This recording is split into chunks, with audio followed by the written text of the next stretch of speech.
We talked about so much that night, and I found out that he was a Christian, but unfortunately, there was one problem. He was Catholic. How is this going to work? I'm sure he'll convert. How are we going to be as a married couple? And I told him, I'm not converting. I'm never going to be Catholic. And God was already tugging at my heart. I remember a prayer, God, lead me where you need me. That was my prayer. If this is your plan, please reveal it to me. I was searching for Jesus through the Eucharist. If I'm heading down this road of Catholicism, I will run into something that will change my mind. And I feel God pulling me in this direction clearly. If I don't say yes to this, I'm going to have to answer for that. But this is where I'm being led. This is where I'm being called. And I don't have all of the answers. But I know someday that this will all make sense.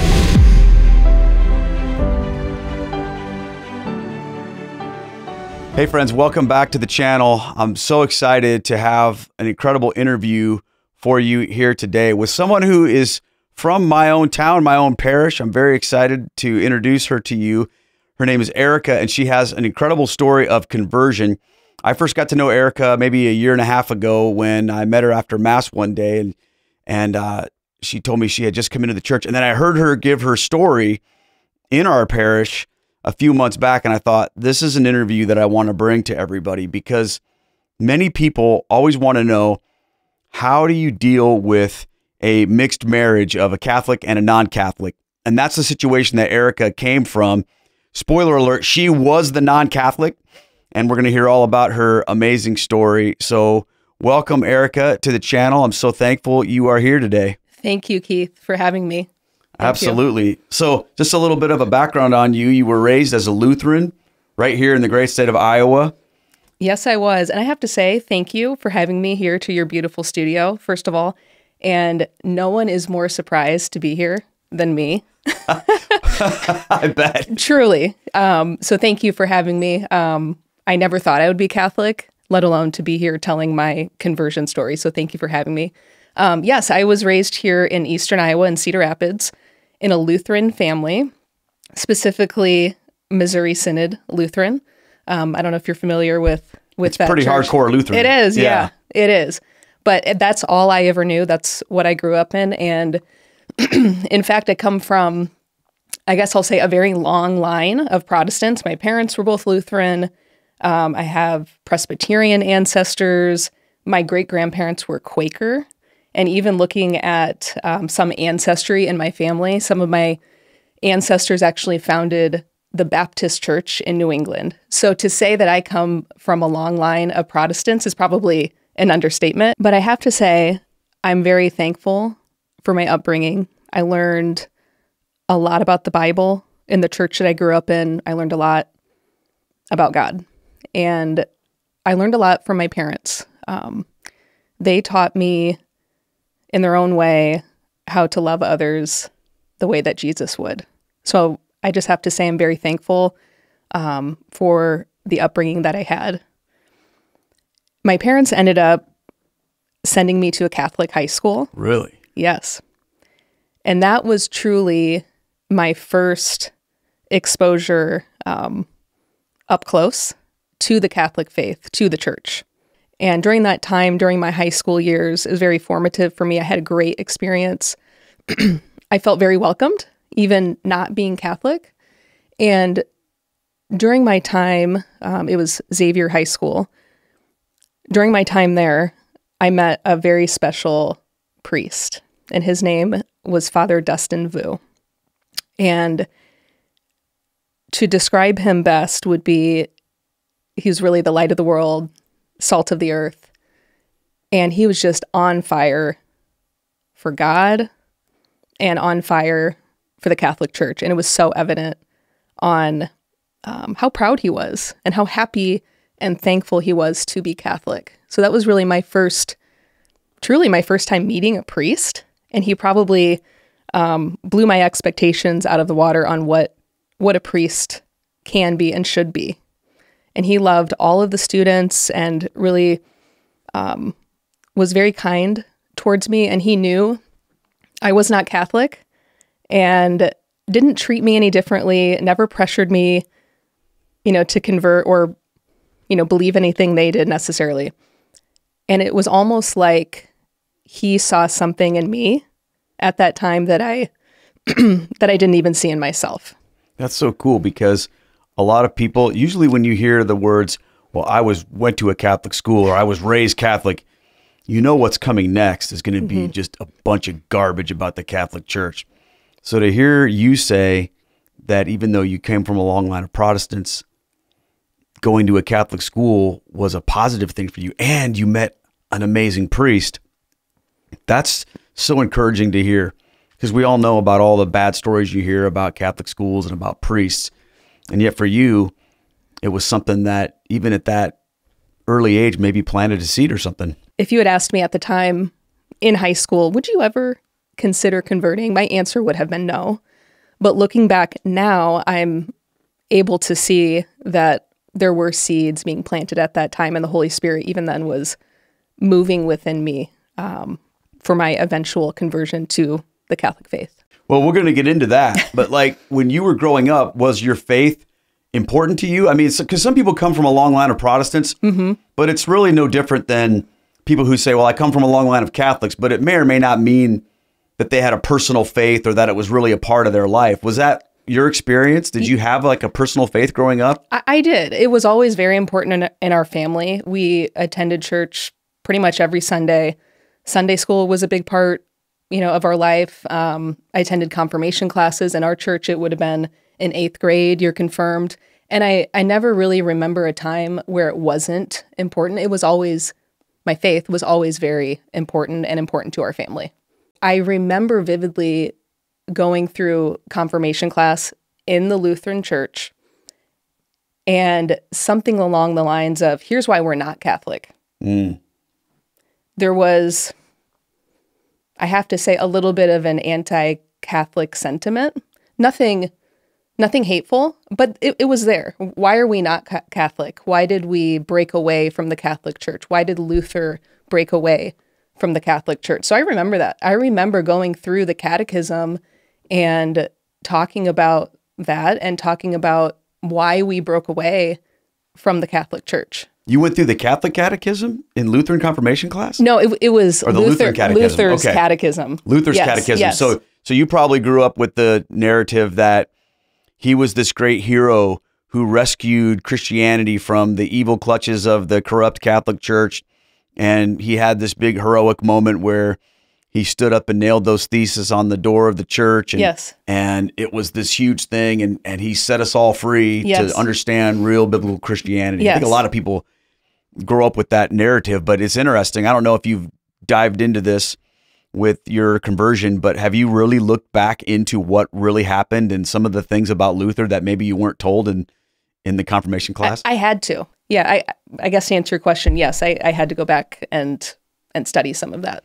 I've wanted to do an episode at some point in time. I haven't gotten around to it yet because I really need to find an expert on this, of all of the, first of all of the Catholic things that Luther actually believed. Yes. Like the perpetual virginity of Mary and different things. But then also look at some of the things that he also believed that if everyday random Lutheran people saw, they would completely freak out. That's so true. And part of what I went back and looked at too is exactly what you just said. He had a very strong reverence towards Mary, I found out. Oh, yeah. I never knew that growing up. Mary was someone, and I'm sure you experienced this too, it's almost like they kind of brought her out at Christmas time, just to give birth to the Savior. And that was always talked about. But then she wasn't talked about really the rest of the year. So to find out that Luther actually had this reverence towards Mary, it was, to be honest with you, shocking to me and very interesting. Yeah, I remember learning about that too. And, I was a Methodist growing up. And when I learned that John Wesley called Mary the ever virgin, I remember feeling the same thing. Like, wow, how come we didn't ever learn this kind of stuff? Because, I think people have their things. And it's like, well, Luther was probably still, because this is what I've heard from some people. They say, well, he was still hanging on to some vestiges of the past, and he wasn't able to quite shake it all off. We shook it all off later. And in some cases, we're still shaking it all off as Protestants. But I want to get back to your like story. So when you were growing up as a Lutheran and you had this, your own personal faith, was there ever a moment in your life when you thought about maybe just walking away from God altogether, or were you always, that was an important part of your life?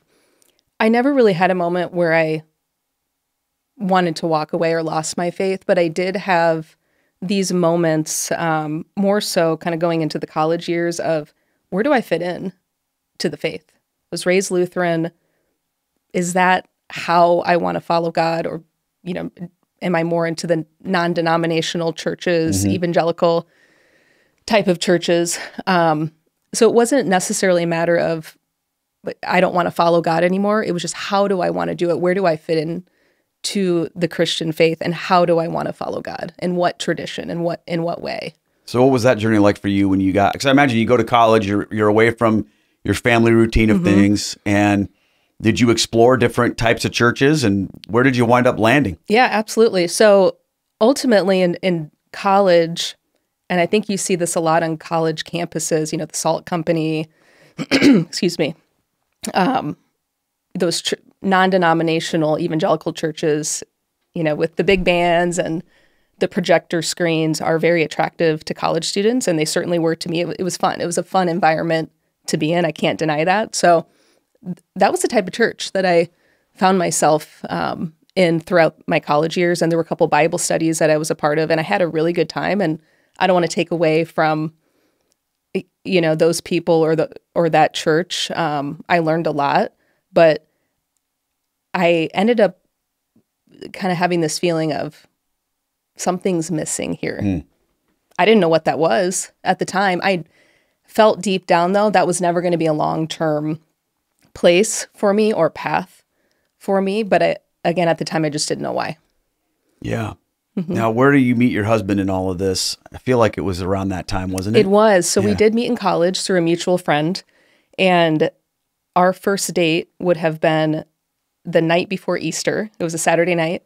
And we met up at a local coffee shop. And I remember we talked for so long and talked about so many things. We ended up essentially shutting down the coffee shop, and we were politely asked to leave at the end of the night because they were ready to close.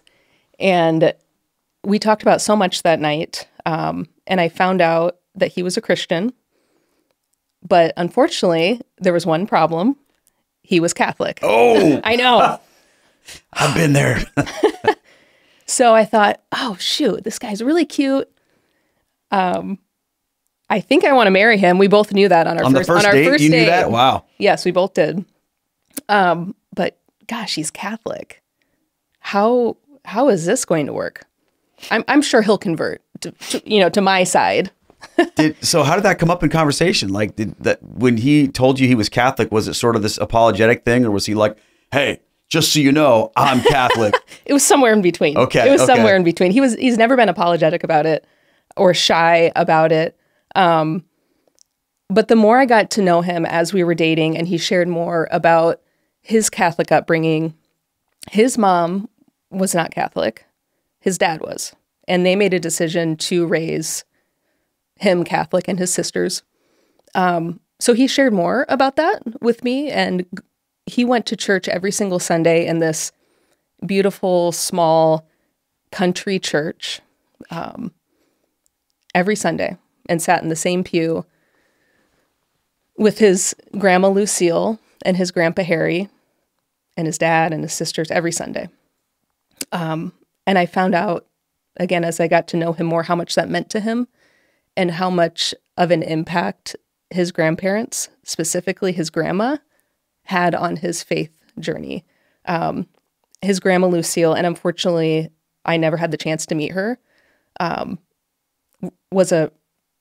she loved the Rosary. That was huge to her. And she was actually his sponsor for his first communion, which I thought was really interesting.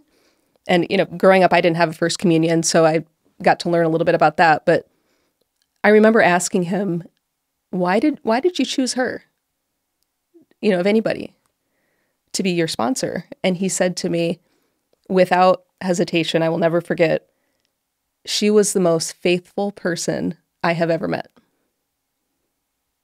And I realized that something special was there in his heart with his Catholic faith. Wow. But you still were like, I need to convert this guy. I need to... Did you Well, think, of course. did you think he was really a Christian, or did you think he was just completely deceived? Or, I mean, a lot of times Protestants have various views of Catholics. Some of them think, well, yeah, they're a Christian. We're just have slight differences. Mm-hmm. Other Protestants look at Catholics sometimes and they think you don't even have the gospel. You're far gone. You just have this hollow religion, and it's my job to teach you the real gospel. Did you feel like you had to save him? I didn't feel like I had to save him, but I think a lot of Protestants feel this way, and truly it's a misconception that Catholics were just misguided, that they didn't really understand, that they had all these extra things in my mind. Yeah. When you're a Protestant, or at least, how I was raised, scripture alone, faith alone. And my perspective of the Catholic faith was, they have all these extra things that are a distraction. We don't need Mary, this reverence towards Mary, the saints, all of the sacred tradition is kind of what I misunderstood. So I never thought that he didn't have real faith or that he wasn't really a Christian, but I thought, perhaps slightly misguided. So when you guys were starting to date and move forward in your relationship, did this come up quite a bit? Catholicism versus Protestantism, and how would you handle that as a family? Yeah, it certainly came up, but it came up the most when we were about to get married. Because then it's like, well, where are we going to get married, kind of a thing? Where are we going to get married, and how are we going to be as a married couple? And I told him, I'm not converting. I'm never going to be, I probably said that. I'm never going to be Catholic. Just so you know. Just so you know, let's be clear. And I, again, just knowing and seeing how important his Catholic faith was to him, I was never going to ask him to leave his tradition. So there was this mutual respect, and I think our understanding would be, we'll find a mutually agreeable church. That'll be easy. It's not that different, right? You don't have to technically or formally leave your faith. I don't have to leave mine. We'll find something kind of in the middle, and life will be good. That was kind of our agreement going into marriage. I think a lot of people try to do that, Erica. I think people think, well, we can figure out a middle ground. Mm-hmm. We'll rotate back and forth perhaps, or we'll find something we both like or whatever. But yeah, it's hard to do that. It's really impossible to do that as a Catholic, because Catholicism doesn't leave space for that kind of compromise. Right. And so talk to me about how he handled that. I think all things considered, we handled it very well. But I was naive to think that that was a long-term solution. It worked for a while. So in the first couple years of our marriage, we were living in Boston, Massachusetts, and we found, I guess we did a lot of church shopping, sure, I guess you'd call it, to a ton of different types of churches, trying to find that middle ground, trying to find something to compromise. Ultimately, we went back and forth between a Lutheran church and a Catholic church. And they were both great for their own reasons.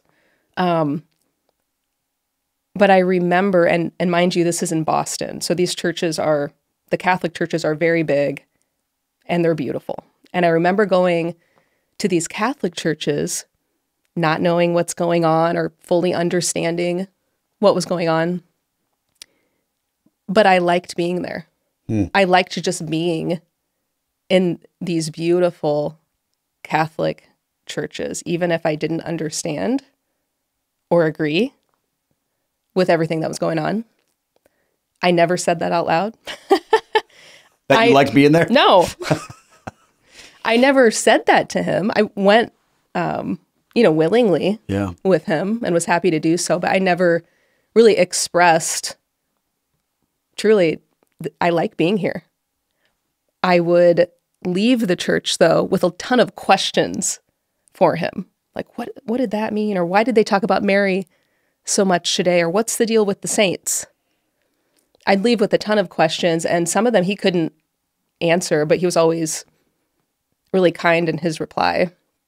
So I challenged him a little bit on what he believed and why he believed it. So again, we had many years of just kind of this back and forth between the churches. And it didn't really become, I don't want to say a problem, but I didn't really feel like I had to make a decision until we were expecting our first child. So at the end of our stay in Boston, we found out that we were expecting our first child. I was pregnant with our first son at that time. And something started to shift. It's not just going to be us anymore. We have a child to look after, not just physically, but spiritually. How are we going to raise this baby? Catholic or not? That's when it became a little bit more real for me. So when you guys were going through this time where you're kind of bouncing back and forth, was he ever asking you questions about your faith too, or do you feel like he was more on the down low about that? Were you still, because I guess what I'm trying to get at was, were you still trying to convert him? No. And I'm surprised by that. Yeah? A little bit. Do you think that had something to do with what you were experiencing when you would go to Mass and you would have that sense of being drawn in? Yeah. I don't think I would have said that at the time, but looking back, yes. I think the seeds were being planted there. And God was already tugging at my heart in a way. And it wasn't this bolt of lightning moment. But looking back, it was these little quiet moments along the way, kind of tugging at my heart gradually over the course of many, many years that led me here. Were you aware of that as it was happening? Or did you sort of separate the things and thought, well, I'll still never be Catholic, but I can admit that that's kind of cool? That. Okay. Yeah, I can relate to that. I can relate to that. Learning about Catholicism, and it's almost like you have this disclaimer that you put before anything good about the Catholic Church. Now, just so you know, I'll never be Catholic, but I think it's really beautiful in here, or I think that whatever, but I'll never, we're always hedging our bets against the idea of conversion. But what's interesting to me is how people sometimes can not be aware that we're there, and they could think, oh, she'll never let anything into her heart, or he'll never listen to anything that I'm saying. And it just goes to show that you can never judge where another person is at interiorly, because they may not be letting you know that those moments are happening to them. That was me. I think I had a lot of pride looking back. I'm not happy to say that, but I'll be honest with you that I had a lot of pride. I was a proud Protestant. Yeah. I was proud of that. And to give a compliment to the Catholic Church, or to share something that I enjoyed about it or liked about, was really hard for me at that time.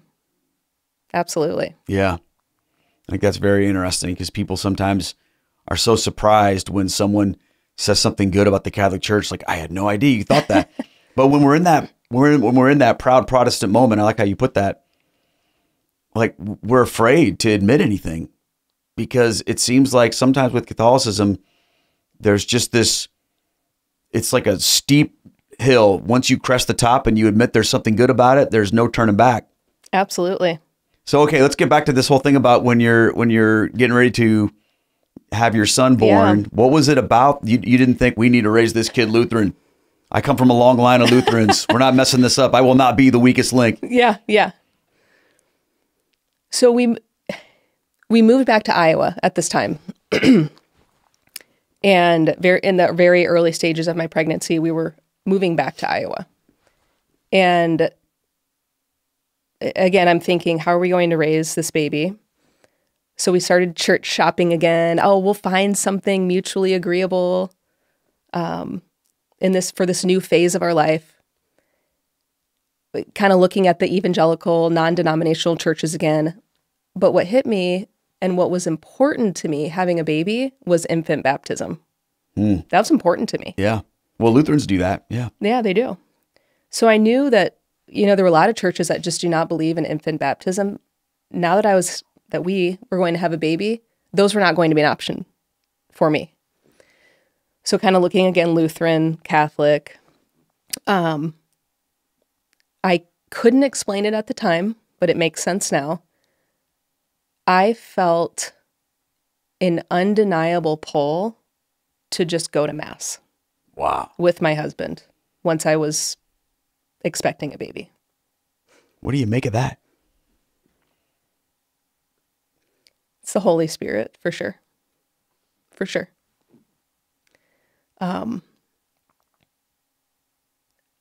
Again, at the time, it didn't make sense, and it completely makes sense now that this was God's plan, and I didn't understand it at the time. I remember going to Mass, and you can, as a Protestant, feel very frustrated going to Mass, not understanding what's going on, right? Not being able to always follow along. And I remember thinking, what am I doing?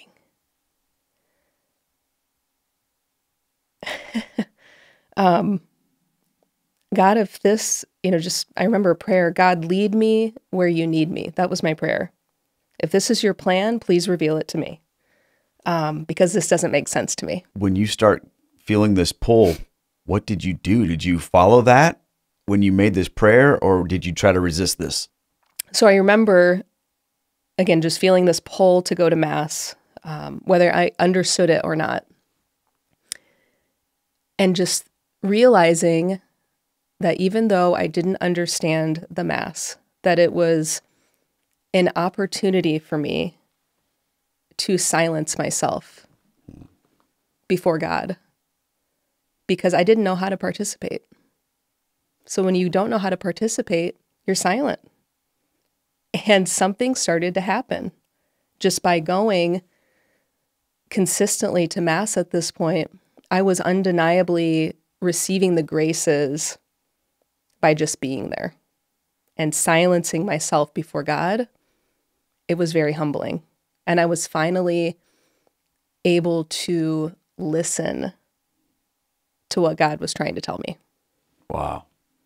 That is a familiar story that I hear with a lot of people who come from that mindset of, or that experience of maybe the mega church world kind of a thing, where there's so much going on, there's so much activity. Yes.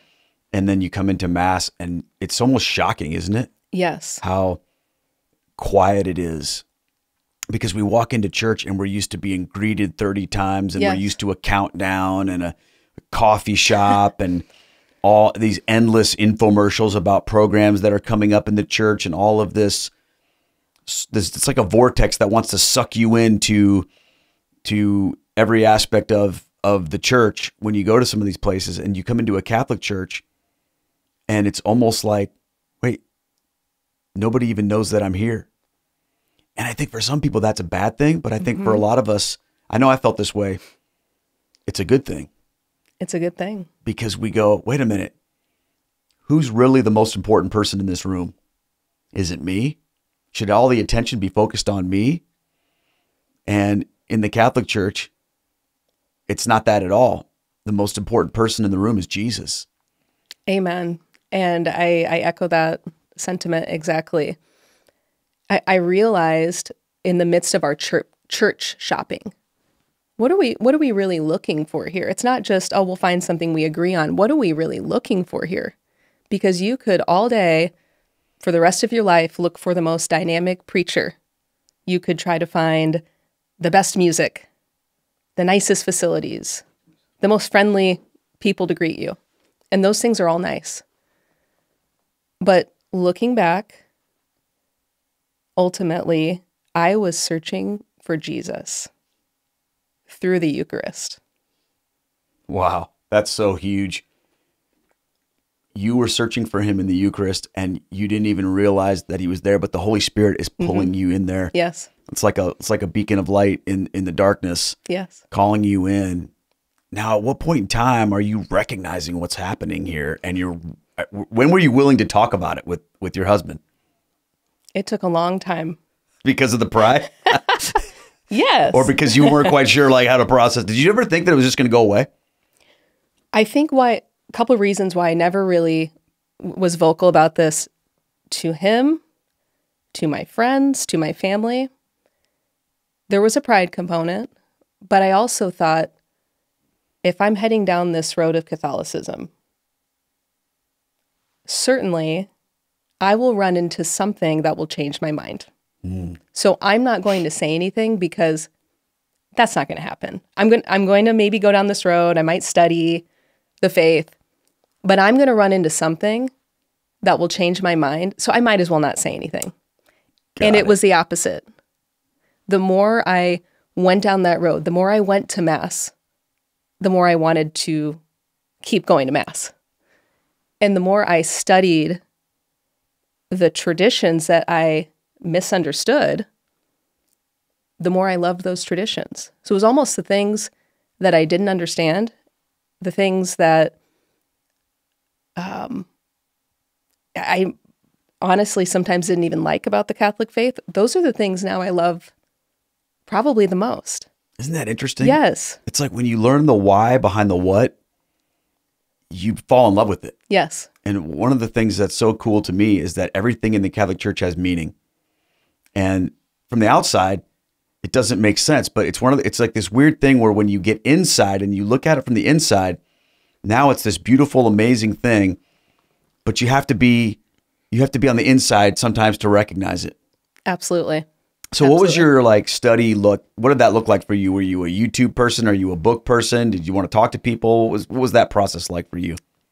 I didn't talk to people because at that point, it was a very private matter for me. So I was very much on my own with, outside of just going to Mass, reading a lot of books. So I got into the Scott Hahn books because I wanted to hear the perspective of other converts. That was important to me to understand. Are they kind of thinking what I'm thinking here? Or why did they convert? What did it for them? So Scott Hahn was huge for me. Turning on Catholic radio, I saw a bumper sticker for, I think it's 88.7. KMMK, baby. I love it. And I really never turned it off. And there was a program there on that radio station called to Communion with Dr. David Anders. Yes. And he is a convert as well. So I listened to him. So I was seeking out other conversion stories, podcasts, books, mostly is what I did. Okay. Well, I'm dying to know, what did your husband think about at some point in time, he gets into the car, Catholic radio's on, you're not turning it off, you're listening to it, you're talking about this. Tell me about the moment when you finally cracked the door to him that, okay, this is becoming a thing. Right. In the fall of 2020, my grandmother, who I was very close with, had a stroke and was in the hospital, and it was it. Like, we knew she was going to pass. And I had the opportunity to go and see her before she did and pray with her, sing with her. And I had the opportunity I didn't tell her goodbye. I told her, I'll see you again, Grandma.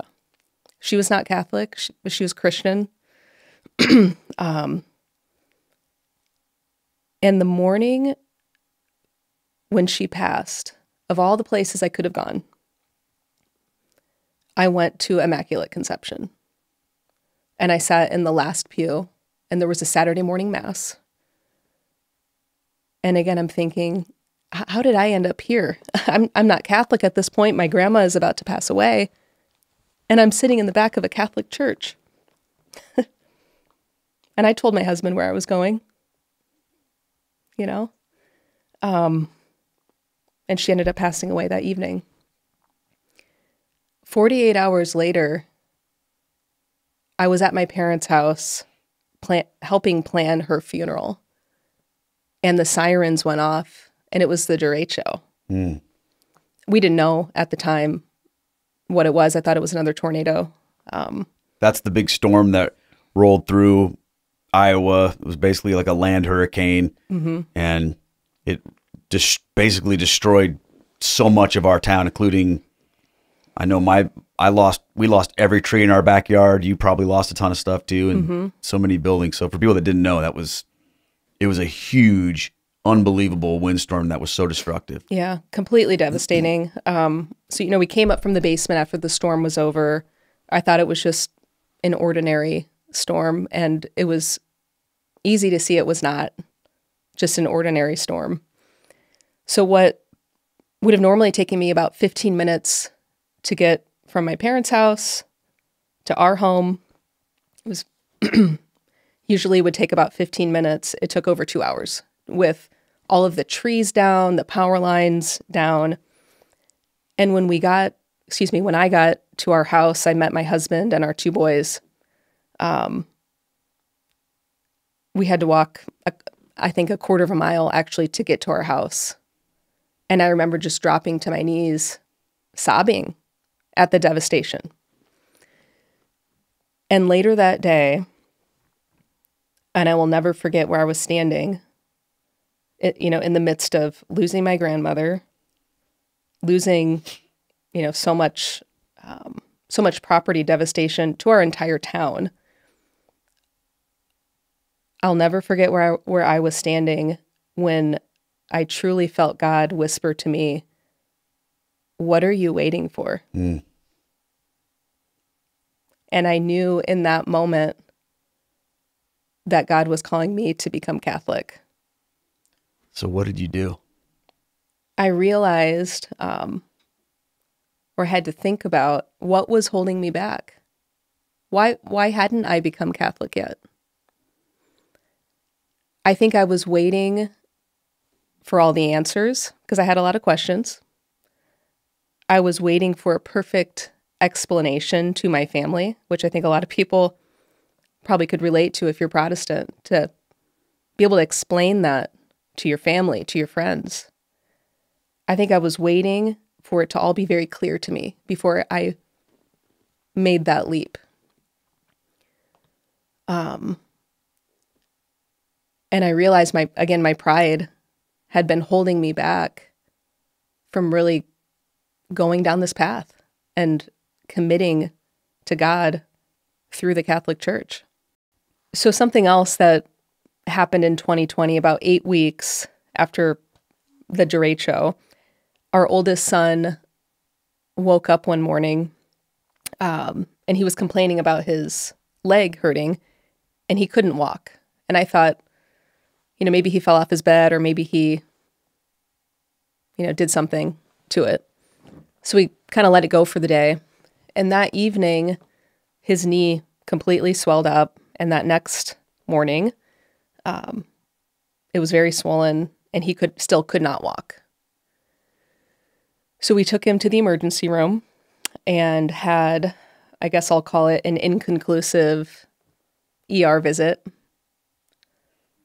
And I had maybe an idea of maybe what was going on, wasn't quite sure. And I was thinking in my mind, could it be Lyme disease? And I asked the doctor, and no, it's not that. So we had taken a photo of his knee swollen, and it was circulating, within our family and family friends. And we actually had a family friend who was in physician's assistant school at the time reach out and say, "Hey, we just studied Lyme disease. That's a symptom. You should get him tested. Really? You Wow. should get him tested." So we tested him for Lyme disease, and sure enough, that's what he had. And there's a lot of information out there about Lyme disease, and it's curable, it's incurable, and it's very overwhelming. So it kind of put us on this journey of healing for him. And over the course of the next several years, he had a host of symptoms outside of this leg issue that we were dealing with. And it was a really dark period for our family during this time. Earlier this year, so flash forward to 2024, we were kind of at our wits' end with Lyme disease and had tried several things and weren't getting the results. So we were referred to a doctor, a specialist up in Wisconsin in La Crosse. And ever since I started having an interest in the Catholic Church, I was kind of drawn to this Our Lady of Guadalupe image and the story without really any reason. I mean, I think it's a beautiful image and very powerful story. And there happens to be near this doctor's office where we were going, the National Shrine of Our Lady of Guadalupe. So I thought, this is meant to be, and we've got to go, not only to the doctor, but to the shrine of Our Lady of Guadalupe. So we did a couple of days at the doctor's office of treatment. But before any of the treatment, we took our son to the shrine. This is 2024. 2024 now. Okay.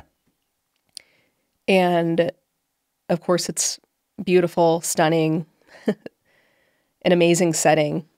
And we actually went to Mass there with him before any treatment. And I remember sitting there thinking, he's going to be okay. I had this feeling sitting in that church that he was going to be okay. I don't know how. And he was so interested in just going around the perimeter of the church and reading about all the saints that are there. And I, again, just remember thinking or feeling, how did I end up here at a shrine for Mary? If you would have invited me to do this several years ago, I would have just probably stayed in the car. And here I am wanting to be here and wanting to take my son here with my husband, having a great time and loving every moment of it. So we got to go to Mass there, did a couple days of treatment, and I'm just thrilled to say now that he has been healing before our eyes. When you think about in Catholicism, your kids and entrusting them to Jesus' mother, that's something powerful, isn't it? It is. It is. So I know we were absolutely referred to the right doctor at the right time, but I also believe there was a special healing being at that shrine and asking for Mary's intercession. And I truly believe he is healed because of our Catholic faith. Now, you mentioned before that when your first child was about to be born, you were considering the whole infant baptism thing, but now at 2020, you've got 2 kids now. Yes. What did you end up doing to resolve that? Yes. So, of course, we knew we wanted to baptize our children. And at this point, as I shared, I was feeling a pull towards Catholicism. So ultimately, we made the decision to baptize both of our sons in the Catholic Church. Really? Yes. How did your family handle that? I think it was surprising because here I was, someone who had all these questions over the years about Catholicism. And here, flash forward, I'm baptizing both of our children into this faith tradition. And I remember with our first son, I felt very confident in baptizing him. And I felt good about baptizing him in the Catholic Church. And it was a really happy time. But at the same time, I was very conflicted because here I was committing my child to a faith tradition that I wasn't even committed to myself. Wow. That was hard. So I felt happy and good, confident for him, for our son. But where did I fit in to all of this? Was I going to be okay with being on the perimeter of our son being Catholic, and then both of our boys eventually, and my husband being Catholic? was I okay with that? I had to think about that and reflect on that and pray about it. So obviously you baptized both of your boys Catholic. Yes. It's probably pretty obvious to other people that maybe you're starting to make this move, but it took that moment of that just desperation there at your house after the storm did so much devastation. God says, what are you waiting for? And now it's time to move forward. What was that process like for you? Once you were at that point where you're like, I'm doing this. Yeah, I realized other people may not understand this. Frankly, I don't even understand it fully. But I'm going to have to answer for this someday. Me. And I feel God pulling me in this direction clearly. If I don't say yes to this, I'm going to have to answer for that someday. And that gave me all the confidence in the world to move forward and to make a decision to be Catholic. I'm the type of person that I feel like I've got to have all the answers before I make a decision. Study, research, does everything line up before I make a move on something, which was very clear with how I was handling this. However, I didn't have all the answers. I decided to become Catholic without all of the answers, which was really different for me. But I knew, and I ended up finding out this was true, if you say yes to God, and maybe you don't have all the answers, but if you say yes, He will provide the answers to you. And that is what He did for me. It became more and more clear once I said yes. Isn't that amazing that when we walk by faith and not by sight, it's like the light shines right where we need it to be. And then when we look back, it's still there. It's just the next step sometimes in front of us that we have to trust Him in order to see what that is. It's a beautiful thing. Absolutely. Yeah. So did you jump into RCIA? What did you show up at the church the next day and say, okay, sign me up. What do I do here? How does this work? I'm a Lutheran, but I'm ready to make the move. Or what was the mechanics of that? Yeah. So again, I dug into my books. I dug into my podcast. But then I decided I should probably involve someone in this.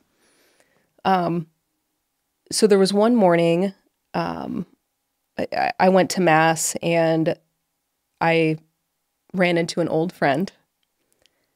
I tapped her on the shoulder and she said, I was just praying for you. It was it was a church I don't normally go to. And she was there and I tapped her on the shoulder. She was surprised to see me and she said, I was just praying for you.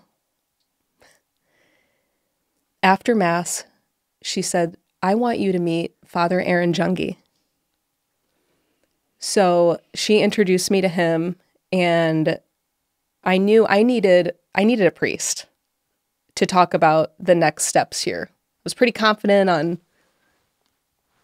probably what I wanted to do, but I didn't know how to do it or the formality of it. So she introduced me to Father Aaron and I was able to set up a meeting with him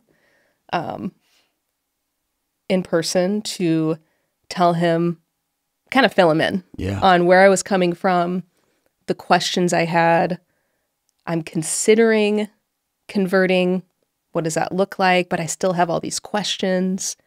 And he was so loving towards me in his reply. He met me exactly where I was, no judgment.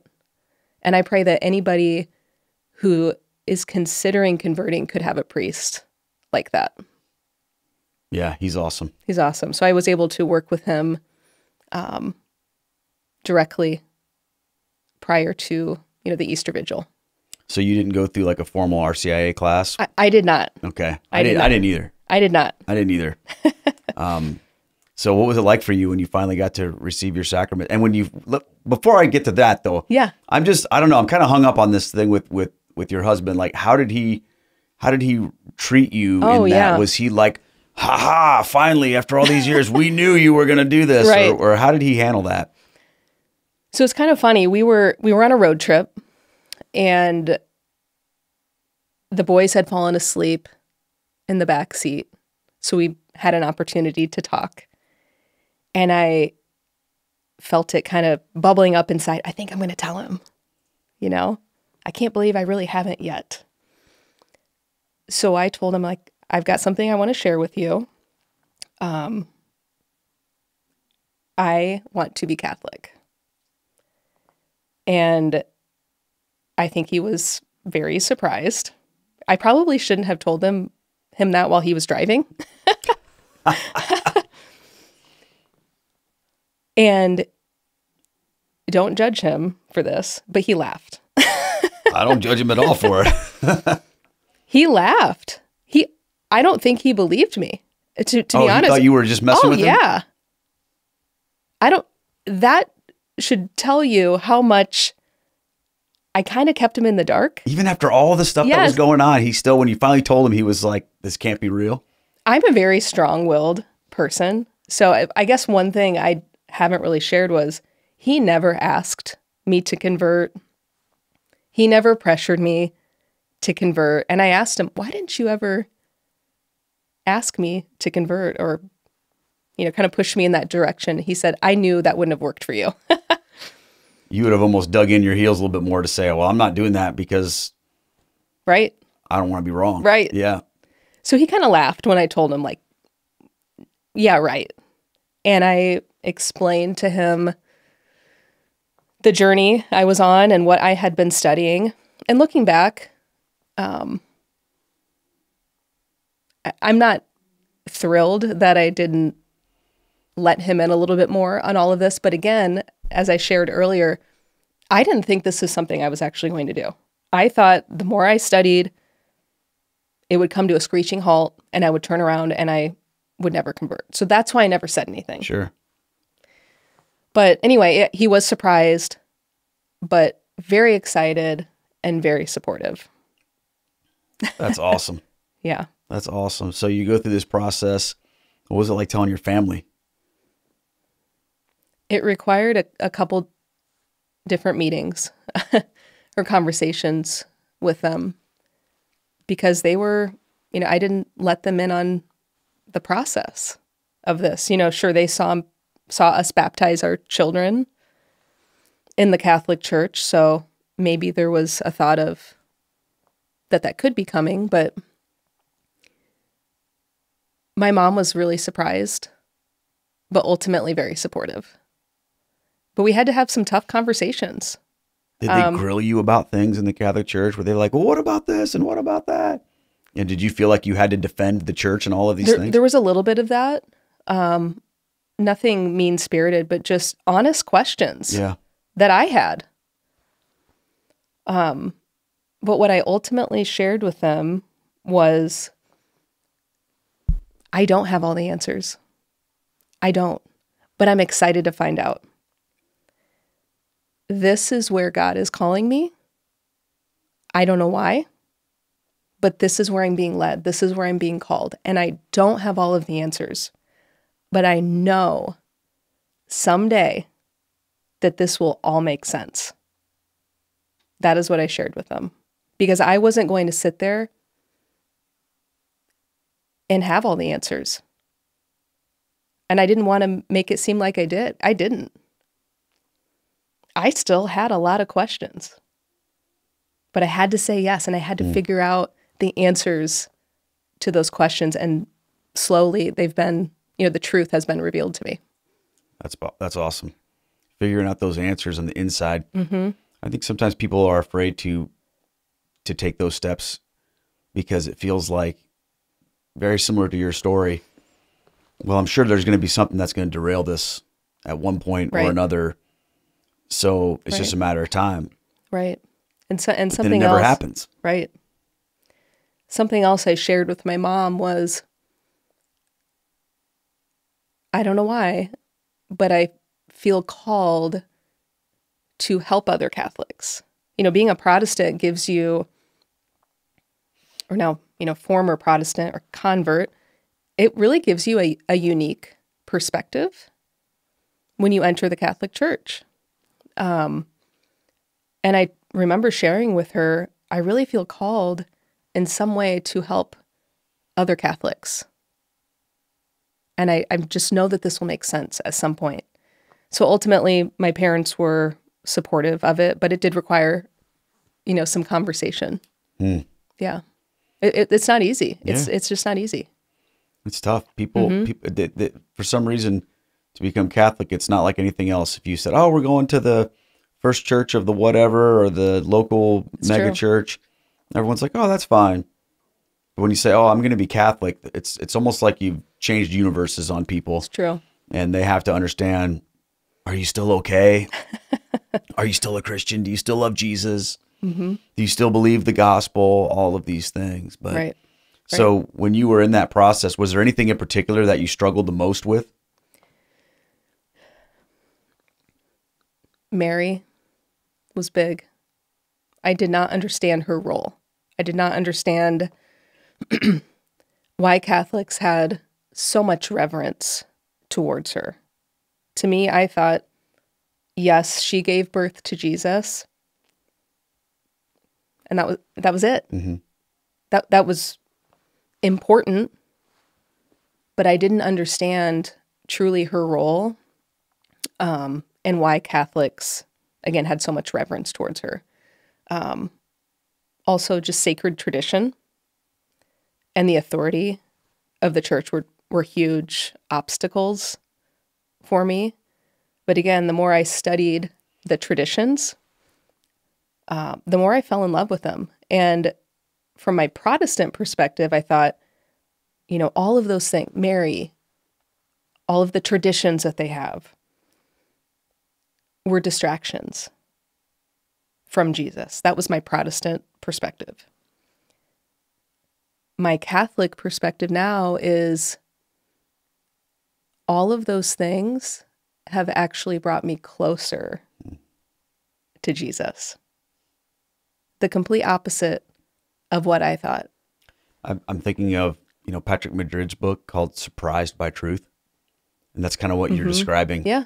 When you dig into this truth, you don't expect these things that are obstacles to become features, they become wow. And that's something I hear from so many people who come into the church. It's almost like we've been conditioned to have those things hidden from us. And when the light goes on those things, it's powerful. Some people become Catholic and they're always looking for ways that they can connect their Catholic faith to Protestant faith, and then other people become Catholic and it's like you see, you don't need to try to do that. You just need to let it be what it is and not try to turn it into something that you can make it easy to not be right, anymore, but just jump right in. And the more you do that, the more the lights go on. Yes. And you can't unsee what you've seen. It's true. And I thought, again, during my studies of Mary and studying the sacred traditions, I thought, why wouldn't I want these things to be a part of my faith life? Why wouldn't I want that? And I'm not saying they're true because I believe them. I believe them now because they're true. What I have to say to any Protestant questioning these very things that I was questioning, especially on Mary, and it surprised me, she only wants to bring you closer to Jesus. She's not a distraction. She's not something extra, that the Catholic faith just threw in there. She truly, even from my experience, can and wants to bring you closer to Jesus. Yeah, she's a shortcut. She's not a distraction. I love that. And I think that's huge. Okay, so tell us what it was like for you when you finally had that moment. Did you come in on the Easter Vigil or did you come in? Okay, so what, 2021 or? 2022. 2022. Yeah, Okay. 2022. So you finally come in. So this is a long journey. It wasn't like you just woke up and was like, okay, I'm doing this. And then 10 minutes later, you're in the church. You went through this journey. What was it like to finally get to what maybe you thought was the end of the journey, but you probably realized is just the beginning of a new one? Perfectly said. Perfectly said. So the night of the vigil, my husband and I had a little bit of time to spend together prior to the vigil. And he handed me a card. And it said, "Thank you for giving this gift to our family." Wow.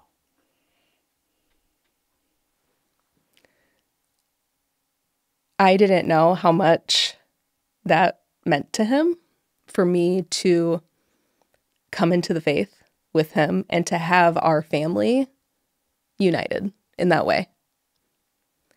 So it was a night before Easter, of course. And that was the exact night that we had our first date, the night before Easter. Wow. That's so awesome. So in that card, he thanked me for this gift that I'm giving our family now of entering the church. And he gave me a box. And inside that box was his grandma's rosary. His grandma Lucille's rosary. The one who was his sponsor. Yes. And now he was my sponsor as well. So he gave me his grandma's rosary, and he has a very large family. His dad is one of 12 children, big Catholic family. So to have a family heirloom like that is a really, really special thing. So he had reached out to his entire family. Erica's becoming Catholic. I'd like to give her a rosary of Grandma Lucille's, and his aunt was kind enough to send it to him and give it to me. And so touching. And I think of all of the prayers she must have said on that rosary for him, maybe for me. Again, I never met her. But I feel she prayed for me. I really do. And for him and his future family. And I can honestly say that without her, without his Grandma Lucille, and the impact she had on his faith, I wouldn't be sitting here, and I would not be Catholic. You said earlier you never met her, but I guarantee you she was praying for you and is praying for you. Yeah. Thank you. That's so powerful. Thank you. Wow. So what did it feel like when you finally got to that point? Yeah. So the Easter Vigil, of course, was beautiful. Unlike anything I had ever experienced. Is that the first one you'd ever been to before? First one. Oh, yeah. So beautiful. So reverent. Can't even quite describe it. So it all came down to the Eucharist. I mean, to receive that at the Easter Vigil was just beyond what I could describe. And I remember afterwards people coming up to me saying, "Welcome home." And to hear that, I thought, I am home. This feels like home to me. I love that. That's so amazing. So what's your favorite thing about being Catholic? I love the community. I have met so many amazing people so far, both cradle Catholics and converts. And I've just felt really, really welcome in the church. But most of all, I love the sacraments. I love the Eucharist and knowing that Jesus is truly present there. And surprisingly, coming from being a Protestant, I really love confession. I find it very healing. I love Eucharistic adoration, just the peace that you find going there, and you can show up and you don't have to do anything. Just show up and be there and know that God is working with you being at adoration. Well, that makes sense, because you talked about when you were being drawn to the Mass or being drawn to go to a Catholic church, you weren't just being drawn to a building. You were being drawn to the person who's in the building. Yes. You might have not been aware of it at the time, but the reason why you felt, and I think this is true for a lot of people, there's something they can't explain about it. They don't understand, but they're just like, I feel peace here. I feel like I want to be here for some reason. And they don't want to say, well, it's because of, the Eucharist. They might not even understand that, but it is. You're right. And I didn't understand that before being Catholic. Now I understand what it was. You're right. It was Jesus. Which makes adoration even more meaningful, because you can prepare yourself for that and you can drink it in fully. It's amazing. Yeah, absolutely. I also just love all of the beautiful prayers that the church has to offer. And I love the rosary. And now that I have my husband's grandmother's rosary, I love it. And it's something now that he's really getting into. He's in a men's rosary group. And we're also teaching our boys about the rosary as well. So, I mean, I could go on and on, but those are the things I love the most. And I could ask you this question in 6 months, and you'll probably have additional things too, because that's what it's like being Catholic. There's always new things to learn and new things to experience. And you can see people's eyes light up and they're like, oh, did you find out about this? Did you know about this? It's so cool. But some of those things like confession or the sacraments, the liturgy, I mean, you were Lutheran, but I remember as kind of a more evangelical side of things, I hated liturgical worship in the setting I came from. I wanted to be free flowing. I wanted to be exciting and fun and everything. And now I absolutely am in love with the liturgy. And it's like the Lord has just changed my heart so much, because now I understand what it's all about. Before, I thought it was just human preferences.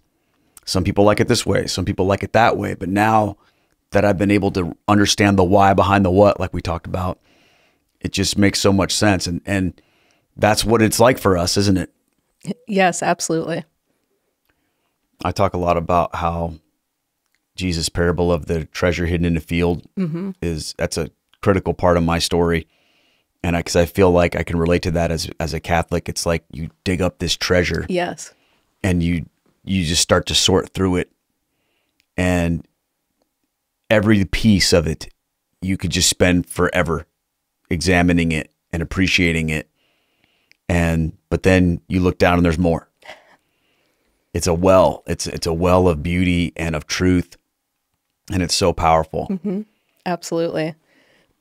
I'm with you. I truly feel like I've struck gold, but it took work, and I think people need to understand that it's not always just this bolt of lightning. It can be a slow and steady process, conversion, and that's okay. But it does take work too. Well, that treasure is not sitting on top of the field. Right. You got to dig. It's buried. You got to dig for it. You got to dig.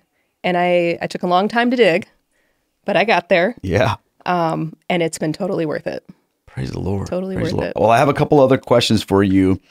One of them is from our local supporters and our patrons get the opportunity to ask our guests questions. And this question comes from Gayla, who says, I'm at a loss on how to get them, meaning I think family members, going to Mass and teaching grandsons about God. I pray every day and show by example. Do you have any advice on this matter? How can you get your family members who, like you, weren't Catholic, how can you get them to go to church? Keep inviting them. Do not be shy to invite them. And they might say no time and time again. Wait for that yes. Keep inviting them. Keep praying for them. Keep leading by example. When they're in your home, that's a great opportunity to share your faith with them too, through praying before meals. And yeah, keep inviting them. So lead a good example for them when they come see you. Yes. And then I love it. Yeah. And I would also say too, and I think you said this, be persistent in that invitation. And I'm thinking about your story, how you were experiencing this draw, but you weren't necessarily giving any indication to the people who were inviting you. So don't be discouraged, right? Because you never know when that person's going to turn to you on a car ride and say, I think I want to become Catholic. Right. That's okay. Well, I have a couple other questions here. I call these my most important questions. And I ask these to all my guests because I love to hear the different perspectives. And the first one is this: what is the most important thing for someone who is considering Catholicism? Go to Mass. That's where it started with me, is this consistent, I felt pulled to go to Mass. But even if you don't, I think you should still go, because you can learn a lot, and the graces you receive by just being there can change you. That's a great answer. It's so opposite too of what people think, because people think sometimes that, well, if I don't get anything out of it, or it doesn't speak to me, or whatever, or I didn't learn anything, or I didn't like the music, or whatever. But we understand that there's a grace that's tangible, that isn't about what's going on in your heart. Yes. It's objectively there because Christ is objectively present. That's such a foreign thing to people who aren't Catholic, because we're used to going into these environments and having to manufacture this emotional state to where we can enter into worship or whatever. And so much of that experience is designed to create that experience, to create that state of, oh, I just feel, and I remember thinking so many times, oh, I just didn't get anything out of church. Or coming in, you can see it on people's faces. I remember when I was a pastor, they'd come in, they're just like, well, I'm checked out. It's not, I'm having a bad day or whatever. But in the Catholic Church, if you just go to Mass, even if you are having a bad day, now we're not advocating for anybody to not engage, but even just being there. My friend put it to me like this one time, because I was asking about adoration. I said, what do I do? What if I don't know what to do? He said, just imagine that you are there receiving a spiritual blood transfusion. All you have to do is lay there. Yeah. When you're getting a blood transfusion, you are literally just receiving that. And going to Mass, what I'm hearing in your story, Erica, is you just put yourself in the path of that grace, and God did that work. Amen. That's true. So that's great advice. So if you're considering Catholicism, just start going to Mass. Okay. Number 2 question of the most important questions. What is the most important thing for a new convert? Something that they should know or do. Yeah. To realize when you are received into the church, that's not the finish line. That's the start. Keep going, keep digging, and share that treasure with everyone you can. There's somebody out there that needs to hear your story. So keep sharing it. Don't be afraid to share your story. Share that you're a new Catholic. Share that you're a convert, because you might share that with somebody who needs to hear it, whether it's a non-Catholic or a cradle Catholic that needs, re-energized in the faith. Have you had people say to you things like, oh, we love you converts. You're so on fire for the faith. I have heard that. Yeah. I think we had to choose this, right? That's right. We weren't born into this. And I think sometimes the familiar, when something's familiar, you might take it for granted. For us, it's something we had to choose on our own, through the Holy Spirit, of course. But I have heard that. But I think that opportunity is there for cradle Catholics too, if they want to be on fire. Because I don't think conversion is just for me or just for non-Catholics. I think conversion can be and should be for everyone, whether you're a cradle Catholic or non-Catholic. It's constant. It's a lifelong process. It's not just a one-time thing. Amen. We convert every day. We do. To take up your cross and follow Jesus is, in essence, a moment-by-moment conversion. Yes. Because God is always drawing us into a greater level of obedience, a greater level of faith, and a greater level of relationship with Him. And that is in essence a conversion. We have these big moments where we can put these flags in the ground and say, okay, this is when I became Catholic. This is when I said yes to that. But I love what you said about recognizing for new converts that you're not done. This isn't the end. This is just the beginning. Yes. When you were growing up as a Lutheran and you went through confirmation or whatever, was that like in junior high school, something like that probably? Yes, it was. Did you have a lot of kids in your class who went through confirmation and then they never came back? Yeah. We had the same thing in the Methodist Church, and that's why we would sometimes, as a way to maybe console ourselves, we would joke about it. We would call it confirmation/graduation because it was almost like people graduated from their faith, which was tragic. But in the Catholic Church, that should never be a thing because Right. there's so much that you're just beginning. Absolutely. Awesome. I love that. So if you're thinking about Catholicism, get to Mass. If you're a new convert, then share with other people and recognize that you're just beginning. Yes. Say something now. The last question is for those cradle Catholics who look at people like you and go, oh, it's so great to have you here. What do they need to know? What's the most important thing you would say to them? I would encourage cradle Catholics to study, why do you believe what you believe? That's what I had to do in my conversion process, to understand why Catholics believe what they believe. And I would encourage cradle Catholics to do the same. Really dig into the church teachings of why do we believe what we believe. And I think your faith will grow because of that. That's amazing.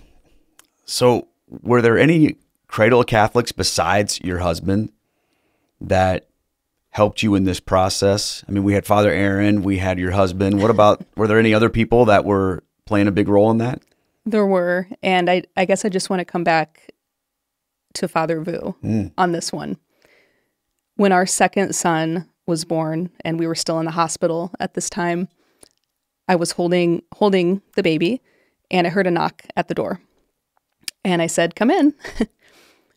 And sure enough, it was Father Vu. And he was there to surprise us and congratulate us on the baby, but most of all, to pray for our son and to give him a blessing.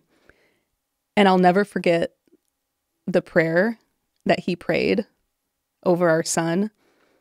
He asked God to bring good and faithful people into his life. And I just love that prayer so much. And I realized at that moment that that's what God had done for me. He has brought and continues to bring really good and faithful people into my life. And I pray that as a parent, and I hope every parent gets to pray that for their child. See, that's something I think that cradle Catholics often, they underestimate how much good they can do for people just by being loving and encouraging and living out their Catholic faith in front of other people. You know, we converts, we can all look toward those times when someone did that and it was so amazing. And I wonder, all these years before, you know, you were in Catholic school with him, these years later, I wonder what that was like for him to do that. And then I wonder what it was like for him to find out you were Catholic. Because when did you tell him? How did he come to know that? Yeah. So I ended up sending him a message telling him, Father Vu, I'm becoming Catholic. And this was right before the Easter Vigil. And I remember his reply to me. It was kind of funny. I think it was OMG at first. And he said, thank you for saying yes. Thank you for being open to this. And this affirms my priesthood. Wow. This affirms my priesthood. All those years earlier when he was planting the seeds, or God was planting the seeds through him, not only did he get to come and pray over your son, but to hear that, oh man, what a blessing. I'm sure that was a huge blessing for him. It was a blessing to me, honestly.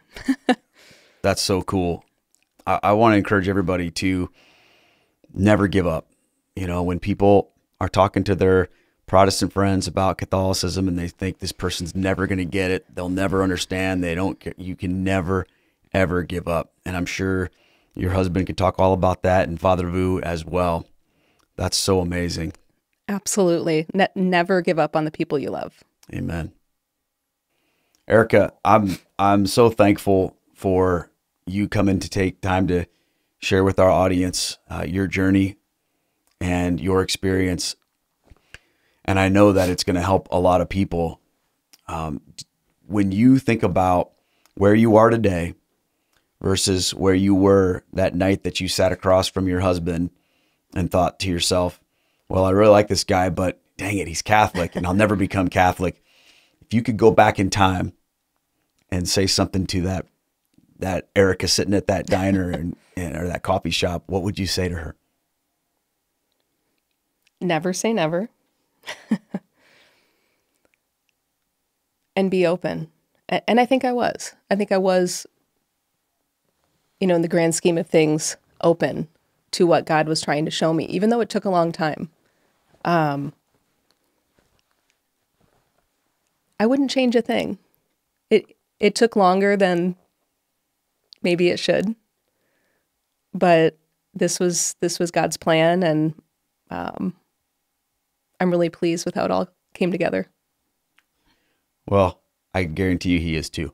Thank you. Praise the Lord. Thank you. Well, thank you so much for taking time to join us here today. Thank you. It's been so much fun talking with you and learning more about your story. And I guarantee you that this is going to help so many people out there. Thank you, Keith, for having me. Well, friends, I want to thank you so much for once again joining me for another episode of Catholic Feedback. If you would like to be able to ask our guests questions, because I've got some incredible guests coming up too, become a local supporter or join Patreon. There's a link in the description to that where you can participate in that. You can support the show and get your questions answered and interact with us and have a great time with all of that. And I want everybody to think about something Erica said with regard to understanding that even when you don't know what everything means fully, that should never stand in the way of taking that next step for the Lord, because God wants to reveal those things to each of you, whether you're a cradle Catholic, whether you're a new convert, or someone just considering Catholicism. God's got some incredible truths for each of you. And I want to thank you for taking time for watching this interview, and I hope to see you back next time for another great interview. Take care, everybody, and God bless. Thanks for listening to Catholic Feedback with Keith Nestor. Send in your questions or comments to feedback@catholicfeedback.com. Catholic Feedback is brought to you by Stewardship, a Mission of Faith, and our generous supporters on Patreon, locals, and donations through our website.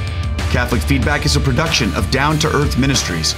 For more information or to bring me to your parish or event, please visit our website at downtoearthministry.org. That's down, the number 2, earthministry.org. See you next time.